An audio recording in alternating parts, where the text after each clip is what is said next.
Good morning students.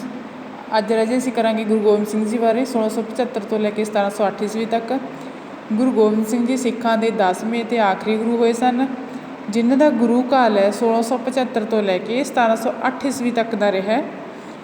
ਆਪਣੇ ਗੁਰੂ ਕਾਲ ਦੇ ਦੌਰਾਨ ਗੁਰੂ ਗੋਬਿੰਦ ਸਿੰਘ ਜੀ ਨੇ ਸਿੱਖ ਪੰਥ ਦਾ ਜਿਹੜਾ ਵਿਕਾਸ ਹੈ ਉਹ ਬਹੁਤ ਜ਼ਿਆਦਾ ਕੀਤਾ ਸੀ। ਇਹ ਜੋ ਸਮਾਂ ਹੈ ਸਿੱਖ ਇਤਿਹਾਸ ਦੇ ਵਿੱਚ ਬਹੁਤ ਮਹੱਤਵਪੂਰਨ ਸਥਾਨ ਰੱਖਦਾ ਹੈ। ਗੁਰੂ ਗੋਬਿੰਦ ਸਿੰਘ ਤੋਂ ਪਹਿਲਾਂ ਜੋ ਗੁਰੂ ਹੋਏ ਨੇ ਉਹਨਾਂ ਨੇ ਵੀ ਸਿੱਖ ਧਰਮ ਦੇ ਵਿੱਚ ਬਹੁਤ ਉਹਨਾਂ ਵਿਕਾਸ ਕੀਤਾ ਅਤੇ ਉਸ ਦਾ ਵਿਸਥਾਰ ਕੀਤਾ ਸੀ।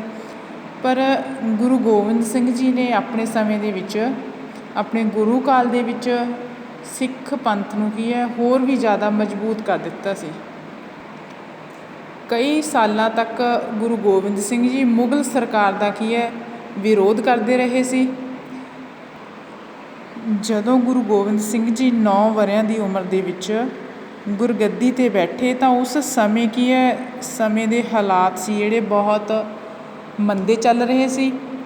ਜਿਵੇਂ ਕਿ ਉਸ ਸਮੇਂ ਦਾ ਜੋ ਮੁਗਲ ਸਮਰਾਟ ਸੀ ਔਰੰਗਜ਼ੇਬ ਕੱਟੜ ਸੁੰਨੀ ਮੁਸਲਮਾਨ ਸੀ ਅਤੇ ਭਾਰਤ ਨੂੰ ਉਹ ਦਾਰ ਉਲ ਇਸਲਾਮ ਮਤਲਬ ਕਿ ਇਸਲਾਮ ਦੀ ਧਰਤੀ ਬਣਾਉਣਾ ਚਾਹੁੰਦਾ ਸੀ।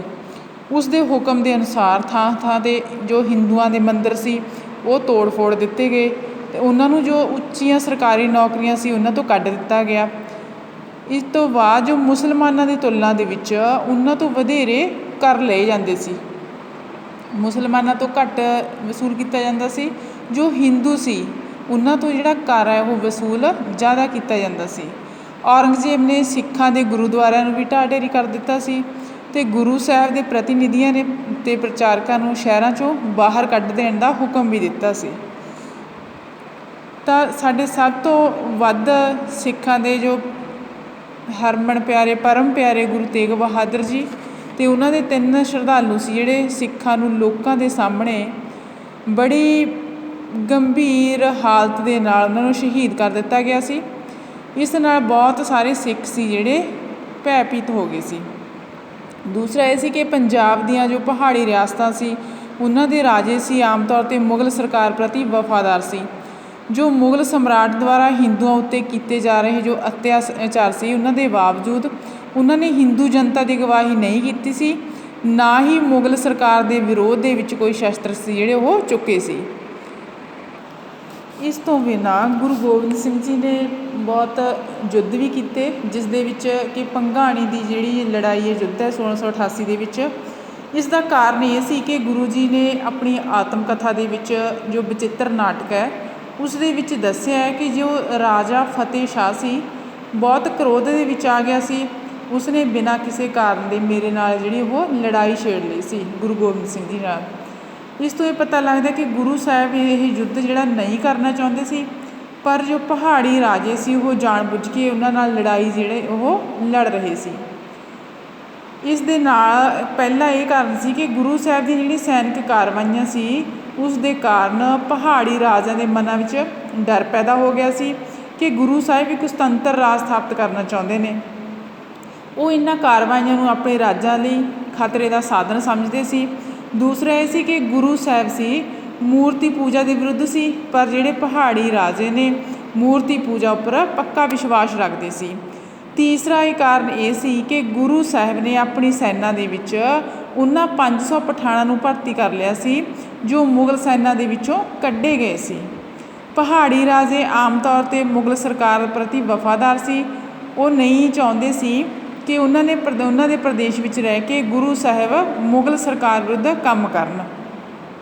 ਇਸ ਤੋਂ ਬਾਅਦ ਨਦੌਣ ਦੀ ਲੜਾਈ 1690 ਦੇ ਵਿੱਚ ਗੁਰੂ ਗੋਬਿੰਦ ਸਿੰਘ ਜੀ ਨਾਲ ਮਿੱਤਰਤਾ ਦੇ ਸੰਬੰਧ ਸੀ ਜਿਹੜੇ ਸਥਾਪਿਤ ਕਰਨ ਦੇ ਪਿੱਛੋਂ ਜੋ ਬਿਲਾਸਪੁਰ ਦਾ ਰਾਜਾ ਸੀ ਰਾਜਾ ਭੀਮ ਚੰਦ ਅਤੇ ਹੋਰ ਪਹਾੜੀ ਰਾਜਿਆਂ ਨੇ ਮੁਗਲ ਸਰਕਾਰ ਨੂੰ ਵਾਰਸਿਕ ਕਰ ਦੇਣਾ ਜਿਹੜਾ ਉਹ ਬੰਦ ਕਰ ਦਿੱਤਾ ਸੀ। ਇਹਨਾਂ ਰਾਜਿਆਂ ਨੇ ਭੀਮ ਚੰਦ ਦੀ ਅਗਵਾਈ ਹੇਠ ਇੱਕ ਸੰਘ ਬਣਾ ਲਿਆ ਸੀ। ਇਸ ਸੰਘ ਵਿੱਚ ਸ਼ਾਮਲ ਹੋਣ ਵਾਲੇ ਪ੍ਰਸਿੱਧ ਰਾਜੇ ਸੀ ਗੁਲੇਰ ਦਾ ਰਾਜਾ ਸੀ ਗੋਪਾਲ, ਜਸਵਾਲ ਦਾ ਰਾਜਾ ਸੀ ਕੇਸਰੀ ਚੰਦ, ਜਸਵਾਨ ਦਾ ਰਾਜਾ ਸੀ ਰਾਮ ਸਿੰਘ, ਤਦਵਾਨ ਦਾ ਰਾਜਾ ਪ੍ਰਿਥਵੀ ਚੰਦ ਅਤੇ ਜਸਰੌਟਾ ਦਾ ਰਾਜਾ ਸੁਖਦੇਵ ਸੀ। ਜੰਮੂ ਦੇ ਜੋ ਮੁਗਲ ਸੂਬੇਦਾਰ ਮੀਆਂ ਖਾਂ ਨੇ ਕਰ ਨਾ ਦੇਣ ਤੋਂ ਉਪਰੰਤ ਕੀ ਪਹਾੜੀ ਰਾਜਾਂ ਦੇ ਵਿਰੁੱਧ 1690 ਦੇ ਵਿੱਚ ਅਲਫ ਖਾਂ ਦੀ ਅਗਵਾਈ ਹੇਠ ਇੱਕ ਮੁਹਿੰਮ ਭੇਜੀ ਸੀ।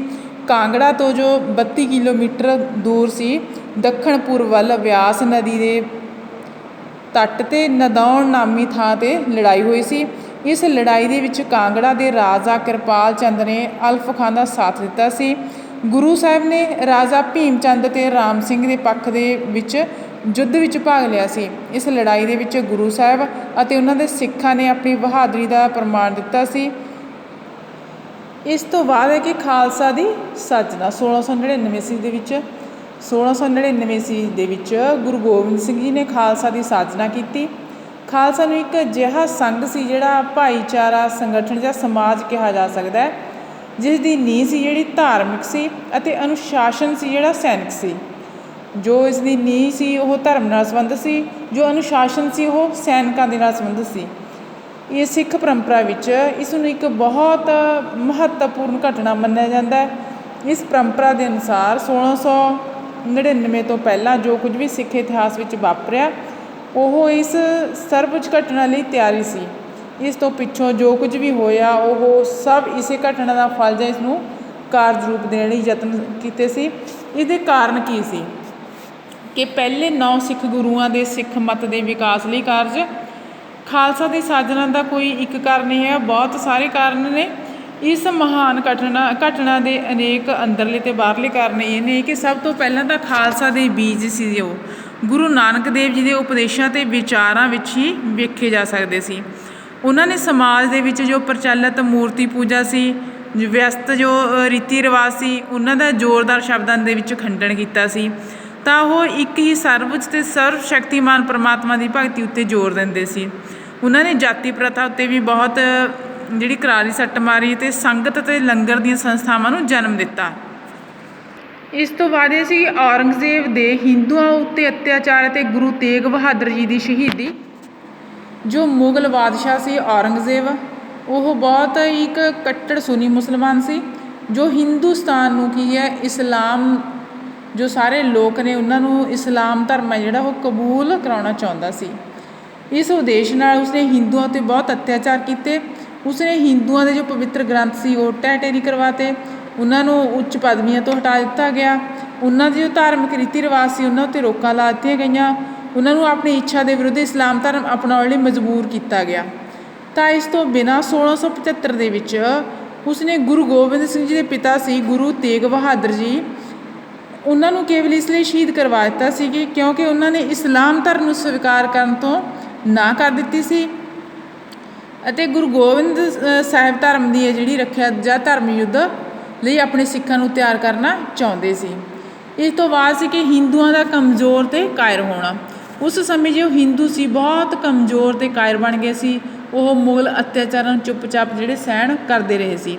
ਗੁਰੂ ਸਾਹਿਬ ਖਾਲਸਾ ਸਾਜ ਕੇ ਉਹਨਾਂ ਵਿੱਚ ਦਲੇਰੀ, ਬਹਾਦਰੀ ਅਤੇ ਆਤਮ ਵਿਸ਼ਵਾਸ ਸੀ ਜਿਹੜਾ ਉਹ ਭਰਨਾ ਚਾਹੁੰਦੇ ਸੀ। ਇਸ ਤੋਂ ਬਾਅਦ ਇਸ ਦਾ ਇੱਕ ਕਾਰਨ ਹੋਰ ਹੈ ਕਿ ਪਹਾੜੀ ਰਾਜਿਆਂ ਦਾ ਵਿਸ਼ਵਾਸ ਪਾਤਰ ਨਾ ਹੋਣਾ। ਜਦੋਂ ਪੂਰਵ ਖਾਲਸਾ ਕਾਲ ਦੇ ਵਿੱਚ ਗੁਰੂ ਸਾਹਿਬ ਨੇ ਪਹਾੜੀ ਰਾਜਿਆਂ ਨਾਲ ਮਿੱਤਰਤਾਪੂਰਨ ਸੰਬੰਧ ਸਥਾਪਿਤ ਕਰਨ ਦੇ ਯਤਨ ਕੀਤੇ ਤਾਂ ਨਦੌਣ ਦੀ ਲੜਾਈ ਵਿੱਚ ਉਹਨਾਂ ਨੇ ਮੁਗਲਾਂ ਵਿਰੁੱਧ ਇਹਨਾਂ ਰਾਜਿਆਂ ਦਾ ਸਥਾਨ ਦਿੱਤਾ ਸੀ। ਪਰ ਇਸ ਲੜਾਈ ਦੇ ਪਿੱਛੋਂ ਜੋ ਰਾਜਾ ਭੀਮ ਚੰਦ ਸੀ ਉਸ ਜਿਹੇ ਰਾਜੇ ਉਹਨਾਂ ਦਾ ਸਾਥ ਛੱਡ ਕੇ ਮੁਗਲਾਂ ਨਾਲ ਜਾ ਰਲੇ ਸੀ। ਅੱਗੇ ਜਾਤੀ ਪ੍ਰਥਾ ਦੇ ਬੰਧਨ। ਇਸ ਤੋਂ ਬਾਅਦ ਖਾਲਸਾ ਸਾਜਨਾ ਦਾ ਇੱਕ ਕਾਰਨ ਇਹ ਹੈ ਕਿ ਗੁਰੂ ਗੋਬਿੰਦ ਸਿੰਘ ਜੀ ਦੇ ਜੋ ਪੂਰਵ ਅਧਿਕਾਰੀ ਸੀ ਉਹਨਾਂ ਨੇ ਜਾਤੀ ਪ੍ਰਥਾ ਦਾ ਖੰਡਨ ਕੀਤਾ ਸੀ। ਸੰਗਤ ਅਤੇ ਲੰਗਰ ਦੀਆਂ ਸੰਸਥਾਵਾਂ ਰਾਹੀਂ ਇਸ ਉੱਤੇ ਅਮਲੀ ਰੂਪ ਦੇ ਵਿੱਚ ਸੱਟ ਮਾਰੀ ਸੀ। ਫਿਰ ਵੀ ਜੋ ਸਿੱਖ ਸਮਾਜ ਹੈ ਉਹ ਜਾਤੀ ਪ੍ਰਥਾ ਦੇ ਬੰਧਨ ਨੂੰ ਸਮਾਪਤ ਨਹੀਂ ਕਰ ਰਿਹਾ ਸੀ। ਉੱਚੀਆਂ ਜਾਤਾਂ ਦੇ ਲੋਕ ਸੀ ਜਿਹੜੇ ਨੀਵੀਆਂ ਜਾਤਾਂ ਨਾਲ ਘਿਰਣਾ ਕਰਦੇ ਸੀ, ਉਹਨਾਂ ਨਾਲ ਜੋ ਆਪਸੀ ਮੇਲ ਜੋਲ ਸੀ ਉਹ ਨਹੀਂ ਰੱਖਦੇ ਸੀ। ਗੁਰੂ ਗੋਬਿੰਦ ਸਿੰਘ ਜੀ ਜਾਤੀ ਪ੍ਰਥਾ ਦੇ ਬੰਧਨਾਂ ਨੂੰ ਸਮਾਪਤ ਕਰਨ ਦੇ ਲਈ ਇੱਕ ਅਜਿਹਾ ਸੰਗਠਨ ਕਾਇਮ ਕਰਨਾ ਚਾਹੁੰਦੇ ਸੀ ਜਿਸ ਦੇ ਵਿੱਚ ਪੂਰਨ ਰੂਪ ਦੇ ਵਿੱਚ ਸਮਾਜਿਕ ਏਕਤਾ ਜਿਹੜੀ ਉਹ ਦੇਖੀ ਜਾ ਸਕੇ, ਜਿਸ ਦੇ ਵਿੱਚ ਊਚ ਨੀਚ ਦੇ ਭੇਦਭਾਵ ਦੀ ਕੋਈ ਥਾਂ ਨਾ ਹੋਵੇ।